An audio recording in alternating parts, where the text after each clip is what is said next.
Bonjour, c'est Japanman. Et aujourd'hui, c'est du sérieux. Parce que pour l'instant, il y a quoi? J'ai montré des figurines, d'accord? Là, je vous montre 100% des figurines officielles d'un personnage. 100%. Toute la... Voilà, tout.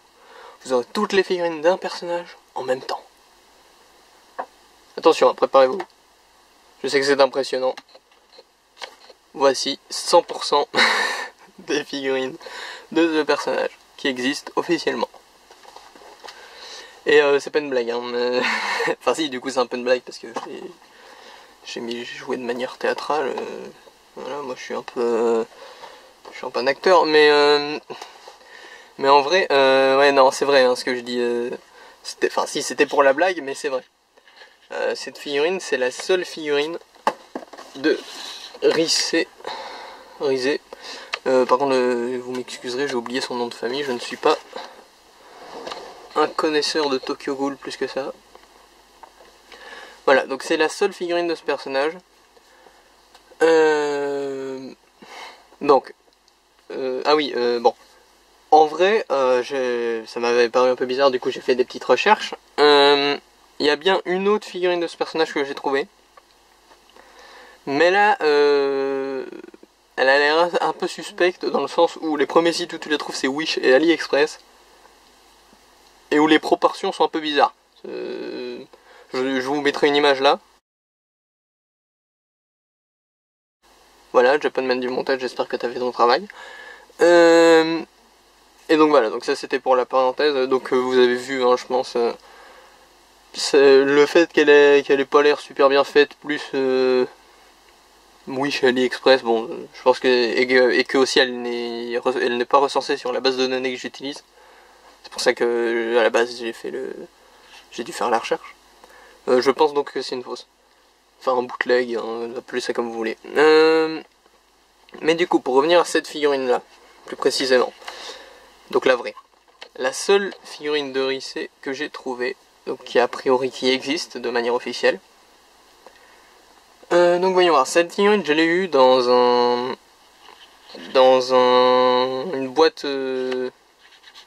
une boîte mystère, enfin pas mystère, mais vous voyez le genre de boîte que tu reçois tous les mois si tu t'abonnes à un truc, dedans il y a des goodies, manga, des trucs comme ça. Voilà, j'ai eu dans ce genre de boîte, dans la même boîte que j'ai eu Robin, de la dernière vidéo. Si vous l'avez pas vu, vous pouvez aller la voir, hein, un peu d'autopromo, ça fait pas de mal. Voilà. Donc cette fois c'était une Funko Pop. Hop. Hop, vous pouvez le voir. On voit bien la boîte, hein. C'est la 466 pour les de Pop Animation. Donc c'est la 466 pour les gros collectionneurs qui regardent les numéros tellement ils sont dans le futur. Je viens de voir ça à côté, je me suis dit que je vais vous le montrer en même temps. Ça sert à rien mais bon. J'avais déjà vu ça dans une boîte comme ça. Des petits verres. Tokyo Ghoul. Bon, ça n'a pas de... Enfin si, ça a un lien dans le sens où c'est Tokyo Ghoul, quoi. Mais bon, moi j'utilise pas des petits verres comme ça. Je vous montre un peu les logos, hein, tant que j'y suis. Bon, ça n'a pas d'intérêt plus que ça pour la figurine de vous montrer ça, mais vu que j'avais un autre Tokyo Ghoul qui traînait que j'avais oublié à côté de moi, je me suis dit que j'allais vous le montrer. Mais voilà, alors Tokyo Ghoul. Donc du coup, voilà, donc le fait que j'ai dans une boîte, ça implique que je l'ai pas acheté entre guillemets de mon plein gré. Ce qui colle avec le fait que Tokyo Ghoul j'ai lu que 2 tomes. Donc j'aurais pas acheté de toute manière, quitte à acheter des pop, vraiment il y en a plein d'autres, même dans les pop manga, il y en a plein d'autres qui m'intéressent plus.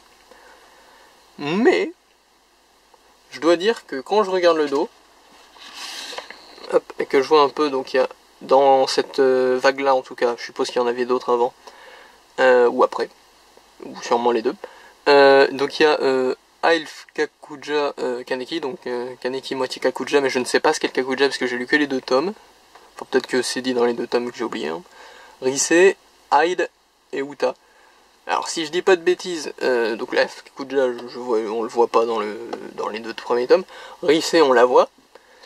Hyde, je crois qu'on le voit, ça doit être son meilleur pote ou un truc comme ça, mais il a pas fait grand chose encore. Et lui, j'ai peut-être vu genre de tête, mais je crois pas qu'on l'ait présenté en tant que personnage. Je dis peut-être des bêtises, hein. Ça fait un petit peu longtemps que j'ai lu les 2 tomes. Voilà, mais du coup, donc en gros, si je regarde ça, Riset c'est clairement le meilleur des 4 personnages que je pouvais avoir, enfin, de mon point de vue, hein. Dans le sens où Riset, déjà c'est le seul personnage que je connais vraiment, parce que, est-ce que c'est du spoil de dire ça?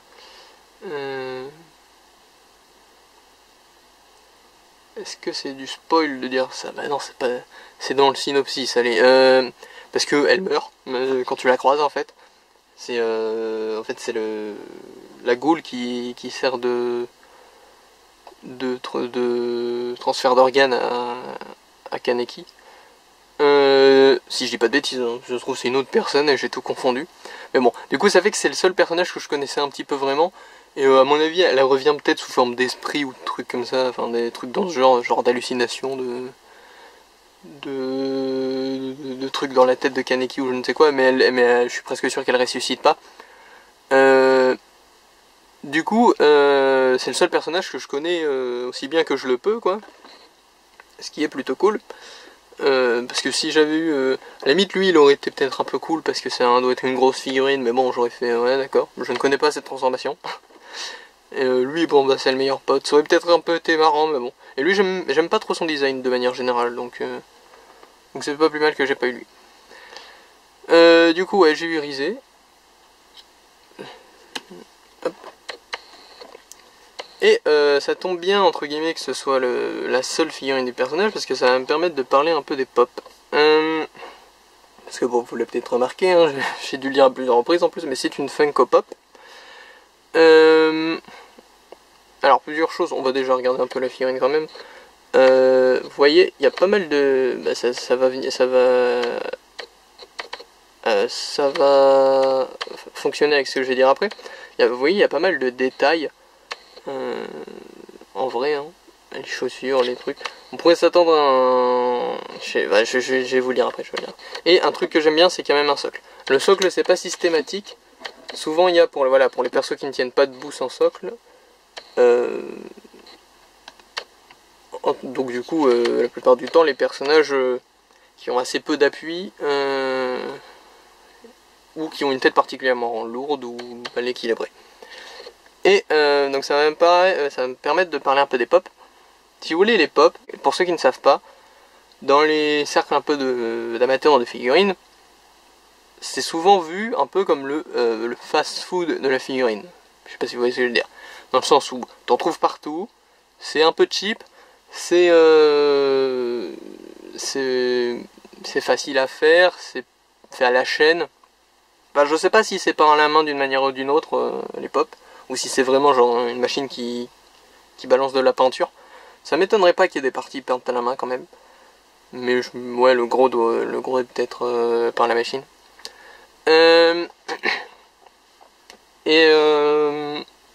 Mais voilà, du coup c'est un peu une mauvaise réputation entre guillemets. En plus c'est un peu le...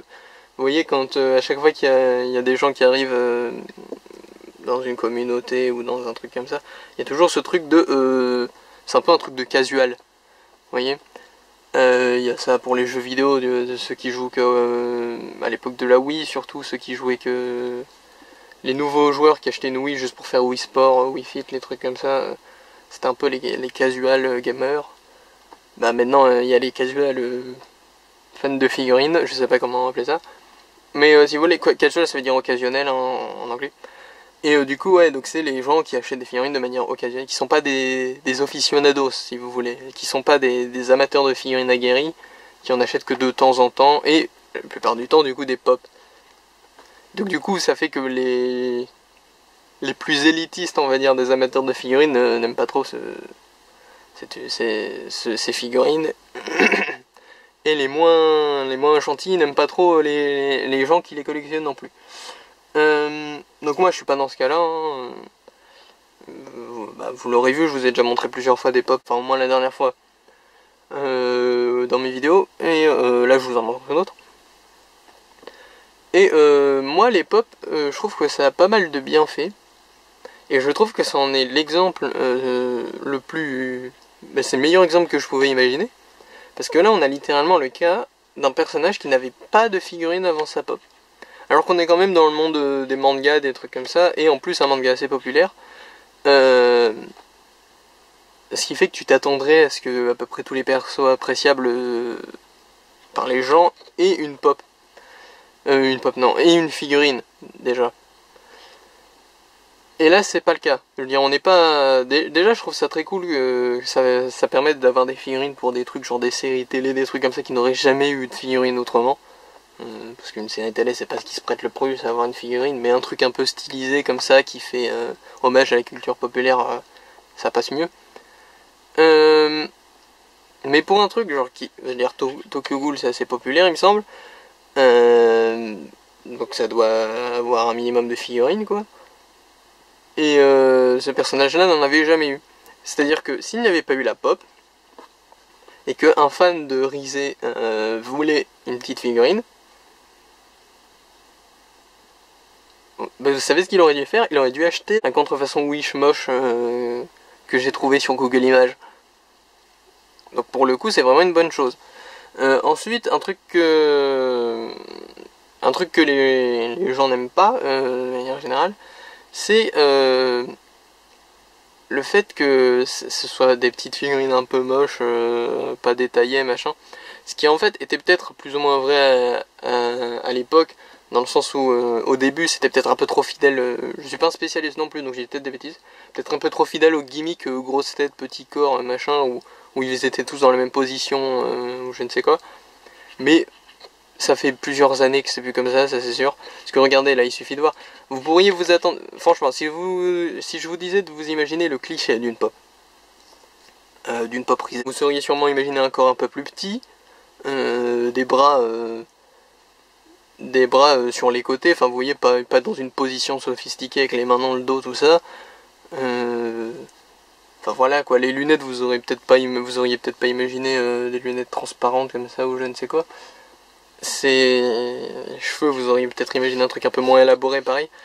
Là, voilà, quand on regarde le cliché de la pop qui est sûrement tiré des premières pop, type pop de série, tout ça, qui dans ma tête ont tous la même position, mais je dis peut-être des bêtises. Ça fait que les pop ont un peu l'image de figurines pas très détaillées, pas très fidèles. Mais en fait, si, regardez, elle a les mains, elle a les pieds d'une certaine manière, les mains dans son dos, le dos un peu courbé, tout ça. Ça, c'est des trucs que t'aurais pas dans une figurine si nulle que ça. Et toutes les pop que j'ai, mais elles sont peut-être plus, c'est peut-être des relativement récentes, hein, je ne sais pas, sont tous dans une position, et la plupart du temps, une position qui colle bien au personnage. Hein. Pour vous dire même, Erza. On va prendre l'exemple d'Erza. Ça marche pour toutes mes autres pop fairy tale qui ont un équivalent Tsume. Enfin, Chibi Tsume pour le coup. Mais, hop, attendez, je remets le socle parce que j'avais enlevé un peu de poussière. Hop. Voilà. Erza Chibi Tsume, c'est exactement la même position que Erza Pop. Vous allez me dire, du coup, bah oui, mais du coup, on voit bien les... Hop. Vous allez me dire, du coup, on voit bien les manques de détails de la pop. Regardez, il y a du bleu sur cette épée, pas sur la pop. Mais après, il faut rester réaliste. Je sais pas si vous voyez à quel point c'est petit l'épée d'Erza. Est-ce que vous pensez vraiment que ce serait rentable d'acheter un pot de peinture bleue juste pour et d'engager un mec pour peindre à la main? Parce que je sais pas si une machine peut vraiment être aussi précise que ça sur un truc comme ça. Juste pour peindre du bleu là. Non. Mais l'armure a quand même les traits, le logo de Heart Creuse doré. Bon, derrière ça se voit pas à cause des cheveux. Mais voilà, il y a les plis de la jupe, il y a tout. Il y a même les petits machins d'armure là. Hop, les petits machins d'armure là qu'on retrouve là. Et oui, pareil, il n'y a pas la petite lanière marron. Oh, attendez. Si, il y a la petite lanière marron. Bon, ça se voit moyen sur la caméra, en tout cas de mon point de vue. Mais vous voyez, c'est exactement la même position. C'est pas juste Erza avec les bras sur le côté du corps qui fait rien, quoi. Voilà, c'était juste pour les pop. Hop, on va retourner sur Rise. Mais, oui, voilà, donc tout ça c'était un peu un laïus pour défendre les pop. Parce que moi j'aime pas quand les gens dénigrent une gamme, vous voyez. Moi non plus, j'étais pas un fan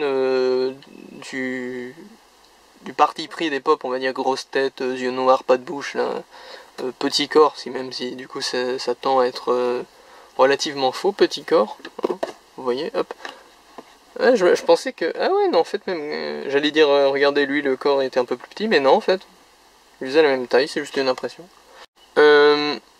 Voilà, moi, voilà, j'aime pas quand on dénigre une gamme. Bon, même si j'ai peut-être fait un peu ça pour les Q-Posket, pour les Q-Posket, la vidéo d'avant, mais c'était un peu argumenté, on va dire, et puis, en vrai de vrai, j'en achèterai peut-être une fois pour... un jour pour vérifier si j'ai l'occasion. Mais tout ça pour dire que voilà, j'aime pas qu'on dénigre une gamme. Et que pour le coup, je pense que c'est un peu du... vous voyez, c'est un peu l'effet de c'est populaire, moi j'aime pas, du coup c'est nul. Vous voyez, genre. Voilà, et moi j'aimais pas trop le parti pris non plus à la base. Mais quand j'ai vu, on y revient souvent, hein, mais les pop Fairy Tail, et je vous ai déjà expliqué dans une autre vidéo que Fairy Tail, il y en avait une centaine, voire un petit peu moins de figurines en tout. Ce qui est ridicule pour un manga que tu retrouvais dans tous les magasins qui vendaient des mangas. C'était la moitié, enfin ça prenait un truc, enfin ça dépend de la taille des rayons, mais en gros il y en avait plein quoi. Et ça passait à la télé, c'est passé à la télé pendant plusieurs années, à la télé TNT, hein. Du coup c'était très populaire Fairy Tail et il y a eu moins d'une centaine de figurines et la plupart on les a pas eu en France parce que elles sont sorties pendant l'époque l'époque où Micromania c'était pas devenu à moitié un magasin de figurines quoi et de goodies. Donc à l'époque pour avoir des figurines fallait plus internet, c'était pas si développé que ça. Du coup à l'époque ouais, pour avoir des figurines fallait aller en convention quoi. Donc vous vous doutez que même si je suis allé en convention plusieurs fois avec dans l'idée de m'acheter des trucs, bon, souvent quand j'arrivais à la figurine Fairy Tail qui coûtait 80 €, j'avais déjà tout dépensé, donc puis j'allais pas acheter qu'une seule figurine quoi, faut pas abuser. Mais ouais, du coup, voilà, c'est ça qui m'a convaincu. Pourquoi je dis ça? Parce qu'en fait, c'est le fait de voir une... Et encore, Fairy Tail, c'est loin d'être la plus à plaindre, hein. C'est le fait de voir une gamme de figurines sur un univers que j'aime bien et qui n'avait pas suffisamment de figurines à mon goût et ou pas suffisamment accessible, qui m'a fait me dire ah bah je vais peut-être me l'acheter les pop, voilà. Puis j'ai acheté Erza, en même temps j'ai fouillé pour voir s'il n'y a pas d'autres persos, j'ai acheté Lucy, puis j'ai acheté Happy, puis j'ai acheté ben voilà, ainsi de suite.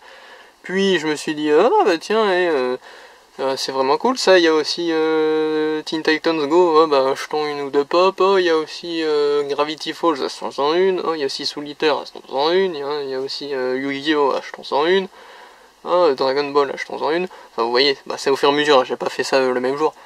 Mais et pour moi c'est une des grandes forces du truc aussi, d'avoir énormément de licences sous la même bannière.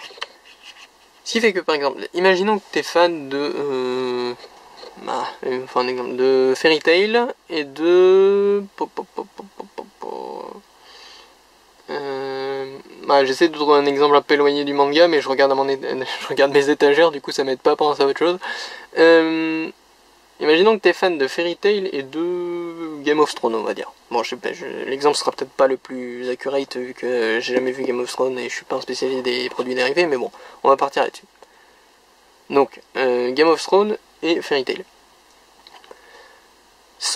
Dans un monde sans pop, tu devrais acheter, par exemple, pour avoir pas trop cher, on va dire. Voilà, on va dire que t'aimes bien Erza, tu dois acheter la Chibitsume de Erza. Donc voilà, un peu, voilà, dommage. Enfin dommage. Non, la figurine est bien, mais bah, vous allez comprendre pourquoi dommage après. Et bon, j'en ai pas, du coup on va imaginer. On va imaginer que ça c'est la figurine de je ne sais quelle gamme de Game of Thrones. Et on va dire que c'est une figurine articulée. Est-ce que vous voyez le problème ou pas?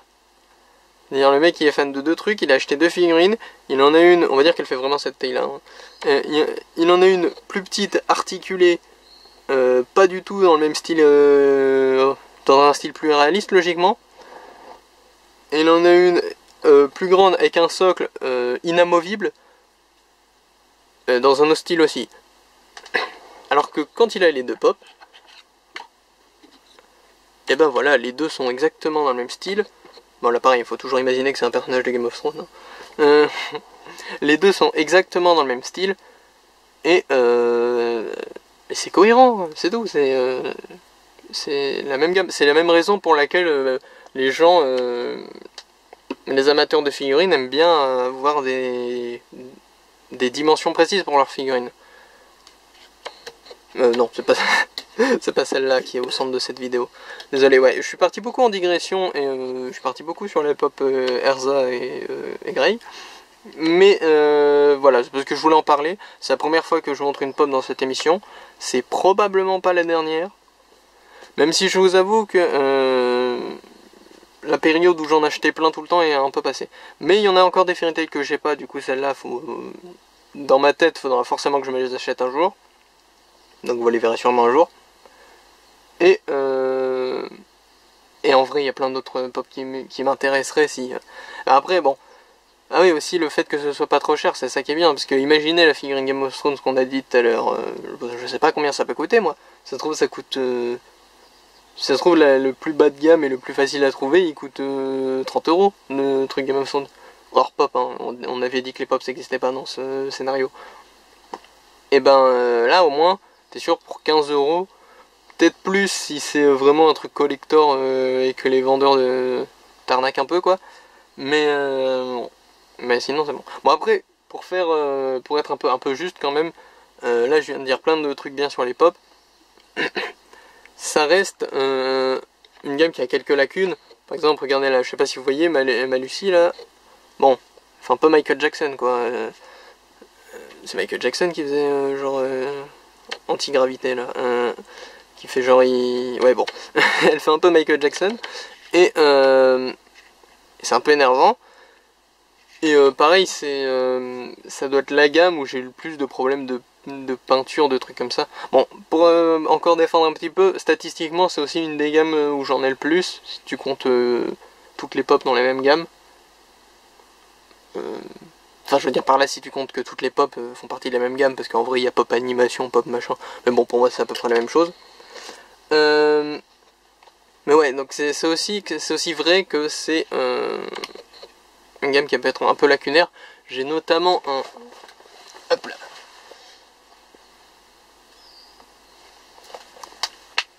Un Nightwing, si vous voulez, qui par exemple regarde constamment sur le côté. Je suis presque sûr qu'il n'est pas censé faire ça. Oh, en plus elle déséquilibre un peu du coup.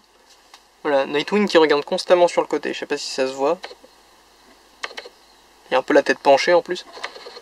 Donc vous voyez ça par exemple, je pense pas que ce soit très cool. Puis c'est sûrement ça aussi qui donne cette réputation pop. En fait je me dis, c'est tout bête, hein, mais si tu tombes 3 fois d'affilée sur une pop avec un petit défaut comme ça, soit de peinture, d'équilibre ou même d'assemblage, hein, parce que visiblement le Nightwing, vu qu'a priori personne l'avait ouvert, hein, c'est vraiment qu'à l'assemblage ils ont mis sa tête un peu de biais. Et ben je me dis que t'es vite fait d'être dégoûté de la gamme. C'est un peu dommage. Mais bon, dans tous les cas, je trouve que c'est un bon moyen d'avoir des figurines de personnages et de licences qu'on n'aurait peut-être jamais eu autrement. Et je suis content d'avoir cette figurine dans ma collection au final, parce que... Enfin, content, ouais aussi. Parce que ça va dans le sens de mon espèce de petit projet dont je vous avais déjà parlé, d'essayer d'avoir une figurine par manga dans ma collection. Et au moins là, ça me fait ma figurine Tokyo Ghoul, que je n'aurais si je me mettais vraiment sérieusement à ce petit projet là, c'est sûrement un des derniers trucs que j'aurais acheté, Tokyo Ghoul. Enfin un des derniers trucs accessibles que j'aurais acheté, parce qu'après il y a des trucs où il doit y avoir une seule figurine au Japon qui coûte 50 € si tu l'achètes, il faut l'acheter sur internet ou des trucs comme ça. Mais bon, ouais, ça aurait été un des derniers trucs que j'aurais acheté, je pense, Tokyo Ghoul. Du coup là au moins c'est réglé. J'aurais une petite figurine Tokyo Ghoul. Donc voilà, si vous étiez fan de Tokyo Ghoul et que vous vous disiez ah, je m'achèterais bien une figurine de ce personnage là, de Rizé là, ouais, c'est un personnage que j'aime bien. Ouais, vous avez cette voix là. Et et ben pour le coup, vous avez pas d'autre option que la pop. Ou la contrefaçon, oui. Si un jour, genre, par un pur hasard, mais vraiment hasard, genre je tombe dessus dans un magasin d'occasion. Ça m'est déjà arrivé de tomber sur des contrefaçons du même style dans un magasin d'occasion, hein. Sur la contrefaçon Wish machin, et qu'elle coûte pas un prix exorbitant, j'achèterais peut-être juste pour la blague, pour faire une figurine review dessus. Comme ça je pourrais dire que j'ai vraiment 100% des figurines du personnage, bootleg inclus quoi. Mais bon, donc c'était Japan Man, j'espère que cette vidéo vous a plu. A plus.